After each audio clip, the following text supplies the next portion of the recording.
Hello friends. आज मैं आपके साथ पॉलिटिकल साइंस का एक और टॉपिक लेके आया हूँ। टॉपिक का नाम है रूसोस थ्योरी ऑफ जनरल विल और चैप्टर का नाम है सोशल कॉन्ट्रैक्ट थ्योरी। और इस चैप्टर के सारे लिंक्स आपको डिस्क्रिप्शन में मिल जाएंगे। चलिए विदाउट वेस्टिंग एनी टाइम शुरू करते हैं। Rousseau, the celebrated French philosopher of 18th century, says that the individual lived a quite happily in the state of nature before the emergence of the state as a political institution, but the advent of the concept of the private property, the life of, यहाँ comma आना चाहिए था, मैं comma लगा देता हूँ, comma, the life of the individual became miserable. Rousseau जो कि बहुत मशहूर फ्रेंच फिलोसफर रहे 18th सेंचुरी के, उन्होंने कहा था कि इंसान जब स्टेट ऑफ नेचर में रहता था तो बहुत खुश था, हैप्पी लाइफ जीता था। और तकरीबन जब से जो एमरजेंसी ऑफ स्टेट ऑफ जो स्टेट है वो इमरजेंसी में इतनी ज़्यादा इमरजेंस क्यों हो गई, उसकी वजह ये बताई गई है कि प्राइवेट प्रॉपर्टी जो थी उसकी वजह से आपस में लड़ाइयाँ शुरू हो गई और काफ़ी ज़्यादा बवाल मच गया और इंडिविजुअल की जो लाइफ है वो मिज़रेबल और पहले से परेशान हो गई। तो सिस्टमैटिकली चलते, सबसे पहले स्टेट ऑफ नेचर में क्या थी, उसकी लाइफ बहुत अच्छी थी। और जैसे ही प्राइवेट प्रॉपर्टी का चाल चलन बढ़ा तो आपस में लड़ाइयाँ शुरू हो गई, इस वजह से स्टेट की इमरजेंस हुई। ठीक है।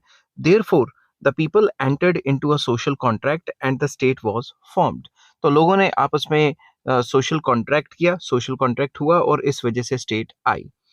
In that newly formed institution of the state, the supreme power was given to general will. जो ये नई स्टेट बनी रूसो के हिसाब से, उन्होंने कहा कि जो पूरी की पूरी सुप्रीम पावर है वो किसके हाथ में थी, जनरल विल। जनरल विल क्या होता है उसको मैं थोड़ा सा और ज्यादा डिस्टिंग्विश करूंगा। तो जिस हिसाब से आपने पेपर में लिखना है उसी हिसाब से ये मैंने लिखा हुआ है। The general will represented by the real will of all the people in the state and every individual bowed before it। मतलब जो जनरल विल है वो सारे लोगों की जो रियल विल है उसको टोटल करके बनी है और हर एक को उस जनरल विल के आगे झुकना ही पड़ेगा। ठीक है। According to Rousseau, the will of the individual may be divided into two categories. Number one, actual will. Actual will क्या होती है? Rousseau is of the opinion that the actual will depend upon the selfishness of an individual. Actual वो will है जो कि हर एक इंसान का सेल्फिश मोटिव है, मतलब सेल्फिशनेस को दिखाती है actual will. It is not a permanent will and goes on changing with the selfish motives of an individual. ये जो विल होती है एक्चुअल विल वो सेम नहीं रहती और टाइम टू टाइम चेंज होती रहती है, जैसे जैसे इंसान के सेल्फिश मोटिव्स चेंज होते रहते हैं। Rousseau does not consider the actual will as the good will because it is not inspired by the welfare of the people। Rousseau कहते थे कि जो एक्चुअल विल है ये गुड विल नहीं है, क्योंकि ये लोगों की वेलफेयर से इंस्पायर नहीं करती, ये सेल्फिश मोटिव से इंस्पायर होती है। नेक्स्ट आ जाता है रियल विल। रूसो ने क्या कहा था? Rousseau considers the real will as a good will because the real will is not based on the personal gain or selfish motive of an individual but embodies the welfare of the people as a whole। Rousseau ने कहा था कि ये उन्होंने consider किया था कि जो रियल विल है वही एक अच्छी गुड विल है, बिकॉज जो रियल विल है it is not based on personal gains, वो अपने सेल्फिश मोटिव या पर्सनल गेन्स के हिसाब से नहीं की जाती, वो वेलफेयर एज अ होल, सबकी वेलफेयर के हिसाब से वो बनती है। ठीक है। This real will strikes a balance between the actual will और the personal will and and the interest of the society as a whole and is based on the logic. उनका ये मानना था कि जो रियल विल है वो एक बैलेंस बना के रखती है एक्चुअल विल और जो वेलफेयर है, सोसाइटी की वेलफेयर है, सोसाइटी का जो इंटरेस्ट है उसके बीच में एक बैलेंस बना के रखती है। ठीक है। This is therefore never wrong but always right. तो कभी भी ये जो रियल विल है वो कभी गलत नहीं हो सकती, क्योंकि ये एक्चुअल विल और जो पूरी सोसाइटी के जो इंटरेस्ट हैं उनमें बैलेंस बना के रखती है और ये हमेशा सही होती है, ऐसा रूसो का मानना था। In brief, the actual will is selfish, temporary, microscopic, unintelligent, and subject to frequent changes, whereas the real will is based on logic, intellect, truth, selflessness, and welfare of the others। तो conclude कर दिया उन्होंने कि भाई जो actual will है वो selfish भी होती है, टेम्परेरी भी होती है, कोई परमानेंट नहीं होती, माइक्रोस्कोपिक, हम अपने बारे में ही सोच रहे होते हैं, अनइंटेलिजेंट रहती है and subject to frequent changes, मतलब टाइम टू टाइम चेंज होती रहती है। बट दूसरी तरफ जो रियल विल है वो लॉजिकली सही रहती है, इंटेलेक्ट रहती है, ठीक है, और ट्रुथ सच्चाई पे बेस्ड होती है, और सेल्फनेसनेस अपने सेल्फिश मोटिव्स पे बेस्ड नहीं होती, और सबकी वेलफेयर के हिसाब से ही बनाई जाती है। According to Rousseau, what makes the will journal is less the number of voters than common interest uniting them. Rousseau ये कहते थे कि जो विल है उसको जनरल बनाने में ये देखा जाता है कि पूरा का पूरा वोटर्स कितने, ये नहीं देखे जाते, ये देखा जाता है कि कॉमन इंटरेस्ट उन वोटर्स को ज्वाइन करने में कितना है। सिंपल वर्ड्स में कि जो रियल विल है वो ऐसी विल है जो कि पूरी की पूरी जो क्या कहते हैं सोसाइटी को मिला के जो वेलफेयर क्रिएट करती है, सारों की रियल विल्स को मिलाएंगे तो जनरल विल बन जाएगी, और विल जनरल तभी होगी जब वो कॉमन इंटरेस्ट को यूनाइट करेगी। समझ गई बात? अब एक और हैं जिन्होंने इस जनरल विल को डिफाइन किया हुआ है। According to Bosanquet, the general will is the will of the society as such, or the will of the individuals in so far as they aim at the common good. तो उन्होंने भी यही कहा कि general will society की ऐसी will है जो पूरे इंडिविजुअल्स की रियल विल को मिला के बनती है और वो कॉमन गुड की तरफ जाती है, मतलब सबके वेलफेयर की तरफ जाती है। In brief, we can say that the general will is always right because its objective is public welfare. तो जनरल विल हमेशा सही रहती है क्योंकि इसका मेन मकसद पब्लिक वेलफेयर होता है, and in an individual can not oppose the collective will और the general will because in obeying general will he is in fact obeying his real will. कोई भी इंसान जनरल विल को ignore नहीं करेगा, क्योंकि अगर वो जनरल विल को इग्नोर करता है तो रियल विल को भी इग्नोर कर देगा वो, तो ठीक है ना। तो क्योंकि जनरल विल को ओबे करने का मतलब है कि अपनी रियल विल को ओबे करना, ठीक है। We must remember that general will may not be the will of the majority. यहाँ पे उन्होंने ये बताया कि जनरल विल का मतलब ये नहीं है कि मेजोरिटी की जो मर्जी चलेगी वो होगा। समझिए बात? Will of the majority may be based on selfish motives and is generally against the public welfare. क्या पता जो क्या कहते हैं जो मेजॉरिटी है उनके जो मतलब मेजॉरिटी के जो मोटिव्स हैं वो सेल्फिश हों, क्या पता मेजॉरिटी का काम पब्लिक वेलफेयर के लिए ना हो। तो जरूरी नहीं कि जनरल विल को पब्लिक वेलफेयर मतलब जनरल विल को ये माना गया है कि सबकी जो विल है वो होगी, ठीक है। जनरल विल बेसिकली मेजॉरिटी की विल होगी, ऐसा रूसो ने नहीं कहा। समझ की बात? General will on the other hand is always inspired by good of the society as a whole. कि सारी की सारी जो सोसाइटी है उसको एज अ होल अगर हम देखें, पूरी की पूरी सोसाइटी को कंसिडर करें तो सबका भला करेगी, चाहे वो मेजॉरिटी है चाहे वो माइनॉरिटी है, ठीक है। करेक्टरिस्टिक्स और फीचर्स ऑफ जनरल विल, तो इसकी खासियत क्या है ये डिस्कस करेंगे। Following are the characteristics of general will. Number 1, general will is the sum total of ideal wills of the people. जो जनरल विल है वो जितनी भी अच्छी विल्स हैं लोगों की उनको टोटल करके बना है। General will according to Rousseau is the sum total of ideal wills of the people and an ideal will is motivated by general welfare. तो सिंपल वर्ड्स में जनरल विल क्या है? Sum total of all the wills, all the real wills, और जो real Wills है वो एक ideal है जो जनरल वेलफेयर को मोटिवेट करती है। सिंपल वर्ड्स में सबकी रियल विल्स को मिला के जनरल विल बनी है, और जनरल विल का मेन मकसद है कि सारे जो सबकी जो रियल विल्स हैं उनको टोटल करना, और जो कि मतलब पब्लिक वेलफेयर पे बेस्ड होगी। There is no place for selfish motives in general will. General will में जो सेल्फिश मोटिव्स हैं उनको जगह नहीं होती, क्योंकि पूरी की पूरी जो सोसाइटी एज अ होल है उसकी वेलफेयर की बात होती है। तो एक्चुअल विल की इसमें जगह नहीं होती। रियल विल जितनी भी होती है उन सबको टोटल मिला के ही जनरल विल बनती है। Its aim is common good. इसका मेन मकसद है कि सबका भला हो। समझ की बात? The general will is inspired not by the selfish motive of an individual but by the good of all people. जो जनरल विल है उसका मेन मकसद किसी एक इंडिविजुअल की सेल्फिश मोटिव नहीं होगा, बल्कि सबका भला करना होगा। Because of this reason Rousseau has not included the actual wills of individuals into the real wills because he knew that the actual will are based on the selfish motives and keeps keeps changing with the time। keeps changing with the time का मतलब Rousseau ने जो है actual will को अपनी general will में जगह नहीं दी, सिर्फ रियल विल को जगह दी है, क्योंकि रियल विल्स को मिला के ही जनरल विल बनती है, और रियल विल सेल्फिश मोटिव्स पे बेस्ड नहीं होती। एक्चुअल विल्स जो है वो सेल्फिश मोटिव्स पे बेस्ड होती हैं और वो लगातार चेंज होती रहती हैं।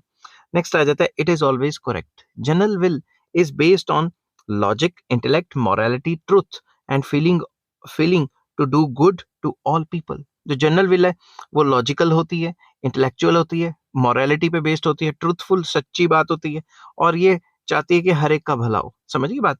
दस इट इज ये मानते हैं हम, thus it is always correct. इस वजह से हमेशा करेक्ट रहती है. According to Rousseau, the government always works according to the general will because it is always correct. तो रूसो ये कहते थे जो भी गवर्नमेंट या स्टेट आई है नहीं, वो हमेशा जनरल विल को फॉलो करेंगे क्योंकि जनरल विल हमेशा सही रहती है. But in case the government does not work according to the general will, the people can change it. अगर गवर्नमेंट जनरल विल के हिसाब से काम नहीं करेगी तो लोग उस गवर्नमेंट को चेंज कर सकते हैं. नेक्स्ट पॉइंट आ जाता है, इट इज ऑलवेज सुप्रीम. ये सबसे सुप्रीम है, सबसे इंपॉर्टेंट है. General will is supreme and individual is bound to obey it under all circumstances. जो जनरल विल है वो सबसे ज्यादा इंपॉर्टेंट और सुप्रीम मानी जाती है और हर एक इंडिविजुअल को जनरल विल को ओबे करना पड़ता है, उसको मानना पड़ता है, उसके सामने झुकना पड़ता है. ठीक है. After social contract, Rousseau grants sovereignty to the general will and states the general will being the compound of the best wills of all citizens willing the best interest of the community and its lasting welfare, it must be sovereign. Simple words में ये कहना चाहते हैं Rousseau कि जो sovereignty है, Rousseau ने कहा कि जो sovereignty है वो जनरल विल को दी गई है, सुप्रीम पावर जनरल विल को दी गई है, पावर टू रूल किसको दी गई है, जनरल विल को दी गई है. और जनरल विल क्या है, compound of all the best wills. जितनी भी रियल विल्स हैं उनका कंपाउंड या टोटल कर लें, सिटीजन्स की जितनी भी रियल विल्स हैं उनका टोटल कर लें तो हमें जनरल विल मिल जाती है. क्योंकि जनरल विल जो है best interest of community, community के वेलफेयर के लिए काम करती है और वेलफेयर काम करेगी तो सारा का सारा काम अच्छा ही होगा. Next, it is rational and based on morality. ये जो जनरल विल है वो रैशनल होती है, इसलिए मॉरलिटी पे बेस्ड होती है. समझ के बात. The actual wills of an individual are always selfish and are very strong, and these can be kept under the real will only through reason and intellect. उन्होंने बोला है जो एक्चुअल विल थी इंसान की या लोगों की, वो काफी सेल्फिश मोटिव्स के हिसाब से होती है और काफ़ी मतलब मतलबी टाइप की होती है कि भाई हमें क्या चाहिए और टेम्परेरी होती है, ठीक है, सेल्फिशनेस पे बेस्ड होती है. बट दूसरी तरफ देखें जो रियल विल है वो इंटेलेक्ट पे बेस्ड होती है, सबकी वेलफेयर पे बेस्ड होती है. The real will is always rational. इस वजह से रियल विल जो है हमेशा रैशनल रहती है. Since it is based on reason and intellect, therefore it can never be immoral. तो जो रियल विल है वो हमेशा इंटेलेक्ट पे बेस्ड रहती है, मतलब सच्ची बातें और इंटेलिजेंस पे बेस्ड रहती है और इस वजह से वो जब सबकी वेलफेयर की बात करेगी तो कभी इमोरल नहीं होगी. It arises out of intellect of an individual, therefore it is always rational. तो ये लोगों के इंटेलेक्ट के ऊपर डिपेंड करता है. ये जो रियल विल्स हैं इसलिए ये कभी भी किसी और का नुकसान नहीं करेंगी, ये हमेशा रैशनली रहेंगी. नेक्स्ट आता है, इट इज ऑलवेज परमानेंट. जो जनरल विल होती है वो ज्यादातर परमानेंट होती है, जो एक्चुअल विल होती है वो तो चेंज होती रहती है जैसे जैसे हमारे सेल्फिश मोटिव्स चेंज होते रहते हैं. The general will never undergoes any change, it becomes an individual part of the life of the people. जो जनरल विल है वो परमानेंट होती है, कभी चेंज नहीं होती है और लोगों की लाइफ का एक इंपॉर्टेंट हिस्सा रहती है, परमानेंट हिस्सा रहती है. In this correction, Lord Bryce says that the general will does not like in the tempests of the popular feelings nor in the vagaries of statesmen, however popular, it is to be found in the character of the people. उन्होंने ये कहा था कि जो general will है वो लोगों की फीलिंग्स या फिर लोगों के अपने मतलबी इंटरेस्ट के लिए नहीं होती, या फिर वो जो स्टेट्समैन जो रूल कर रहे हैं उनके पॉपुलैरिटी के हिसाब से नहीं होती. जनरल विल लोगों का करेक्टर दिखाती है कि लोग क्या चाहते हैं. ठीक है. नेक्स्ट आ जाता है, general will is indivisible and inalienable. तो इसमें लिखा हुआ है general will can not be divided. General will को डिवाइड नहीं किया जा सकता कि ये पर्टिकुलर सेक्शन की जनरल विल ये है और दूसरे माइनॉरिटी की जनरल विल ये है. It is always one and unitary. ये हमेशा एक रहती है और यूनाइटेड रहती है. ठीक है. यूनिटरी का मतलब भी वन ही होता है वैसे. Similarly, it is inalienable and cannot be entrusted to somebody else. तो ये inalienability भी इसमें जो है वो आ जाती है. मतलब जिसके ऊपर जनरल विल आती है उसको हम एज अ एलियन ट्रीट नहीं करते. सबकी जो एक्चुअल विल्स हैं उन्हीं की एक्चुअल विल्स देखी जाती है जो विद इन द स्टेट रहते हैं. समझ की बात. तो ये एलियनेबिलिटी इसमें नहीं है. ठीक है. In fact Rousseau was the supporter of the direct democracy, not of indirect democracy. और रूसो जो थे वो डायरेक्ट डेमोक्रेसी को सपोर्ट करते थे कि लोग डायरेक्टली जो रूलर है या सॉवरन है उसको चूज करें, और इनडायरेक्ट डेमोक्रेसी को वो एडवोकेट नहीं करते थे. नेक्स्ट आ जाता point, it is not essential for general will to be will of all. ऐसा जरूरी नहीं है कि जो सबकी विल होगी वही जनरल विल होगी. मतलब मेजोरिटी की विल को जनरल विल नहीं कहा जाता. जनरल विल वो होती है जो सबका भला करे, चाहे मेजोरिटी है चाहे मिनोरिटी है, ठीक है। It is not necessary for general will to be will of all और the will of the majority, वही मैंने जो बात की। It is not always possible that all have same opinion on one issue, जरूरी तो नहीं है कि एक इशू पे सबका एक ही ओपिनियन होगा, but the general will must be motivated by the welfare of all, and even if minority holds this opinion it is termed as a general will. तो ये कहा गया है कि जनरल विल जो है वो विल जो है वो सबकी वेलफेयर करेगी, और ये जरूरी नहीं है कि जनरल विल सिर्फ मेजोरिटी की विल होगी। जनरल विल चाहे माइनॉरिटी की विल हो, मगर वो किसी को नुकसान नहीं पहुंचाएगी, वो सबकी वेलफेयर करेगी। अब इसको कंक्लूड करते हैं। In brief we can say that general will is the sum total of ideal wills और real wills of the individual, and general welfare is its objective. जो जनरल विल होती है वो sum total of all the ideal wills होती हैं, जो लोगों की जो अच्छी अच्छी विल्स हैं उनको टोटल कर दिया जाता है, ठीक है, और इसका मेन मकसद वेलफेयर ही होता है, ठीक है। It is always correct and permanent, ये करेक्ट होती है, हमेशा सही रहती है और परमानेंट रहती है।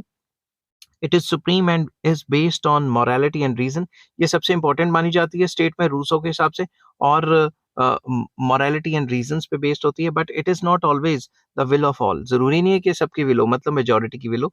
It can be the will of minority, but the general welfare should be it's objective, and even if few people have such will it can be given the name of general will. अब अगर कुछ लोगों minority का भी ये view है तो उसे भी जनरल विल कहा जा सकता है, अनटिल और अनलेस वो सबकी वेलफेयर कर रही है। समझ गई बात? तो वेलफेयर पे काफी ज्यादा फोकस किया गया है। नेक्स्ट आ जाता है criticism of general will. General will की बुराइयां क्या हैं? जो रूसो की थ्योरी है उसकी क्या बुराइयां हैं?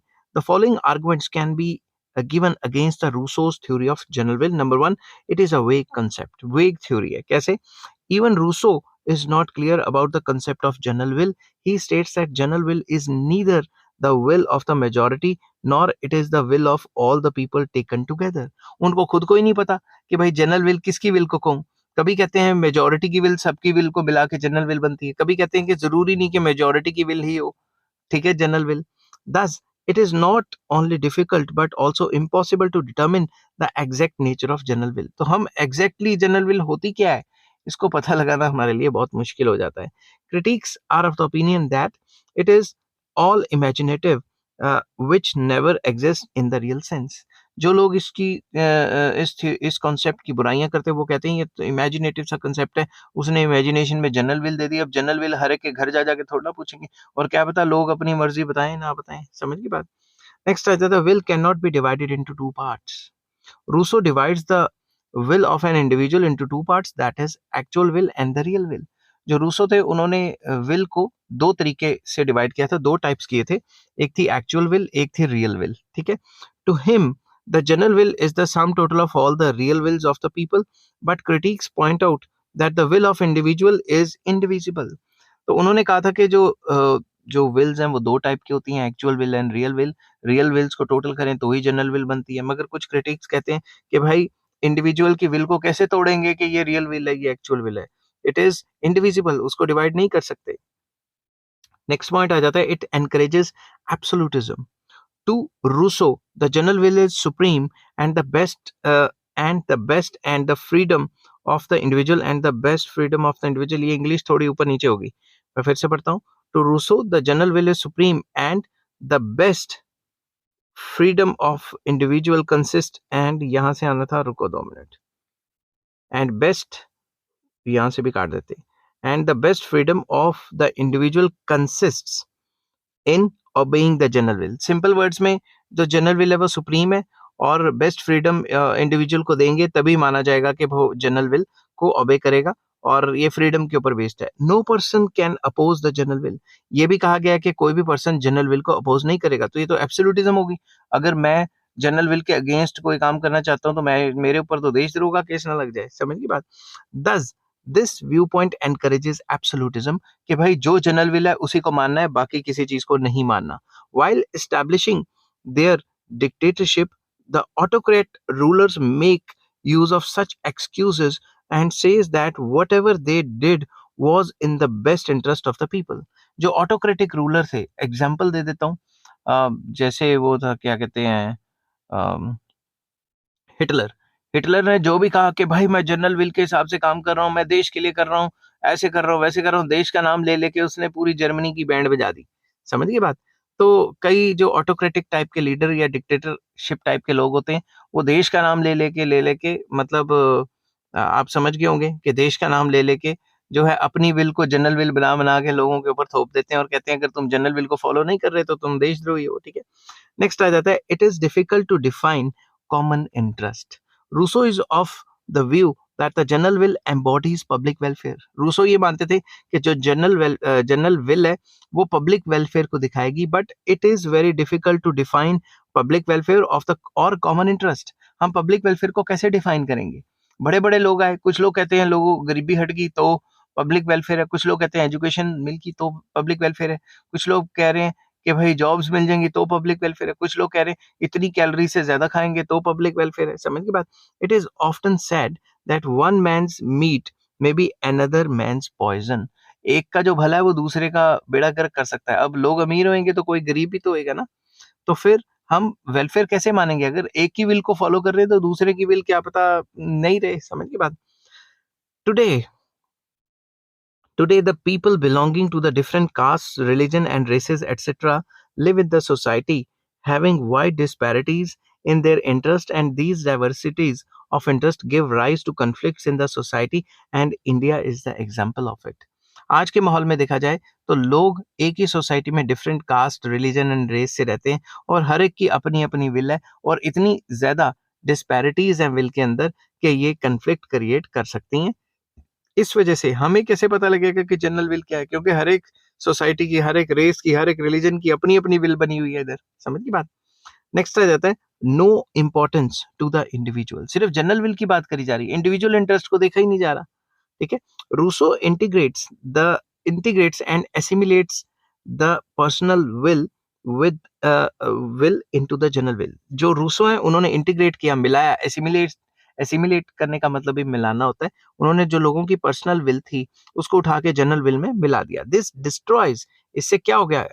इससे डिस्ट्रॉय कर दिया गया personal identity of the individual. Individual की खुद की मर्जी तो खत्म होगी। Every individual has his own identity, which is very important to him, and he does not want to destroy it. हर एक की अपनी आइडेंटिटी है और वो उसको डिस्ट्रॉय थोड़ा ना करना चाहता है। फिर भी जो ये था, क्या कहते हैं, रूसो, उसने कहा नहीं जी, जनरल विल ही फॉलो करनी है, इंडिविजुअल विल नहीं फॉलो करनी। समझ की बात? It is अनहिस्टोरिकल। हिस्ट्री में ऐसा कभी देखा नहीं गया कि इस टाइप की सिचुएशन हो। Many critics consider the theory of general will of Rousseau as purely imaginative because this theory is not substantiated by historical facts. इस theory को कभी भी प्रूव नहीं किया गया historical facts लेके। According to them, in the entire history, there is no mention of such an event when the people handed over all the rights to govern over them to one general will. History में ऐसा कभी नहीं देखा गया कि लोग अपना जो राइट है, राइट टू गवर्न, वो किसी जनरल विल को दे दे। ऐसा हिस्ट्री में कभी नहीं हुआ।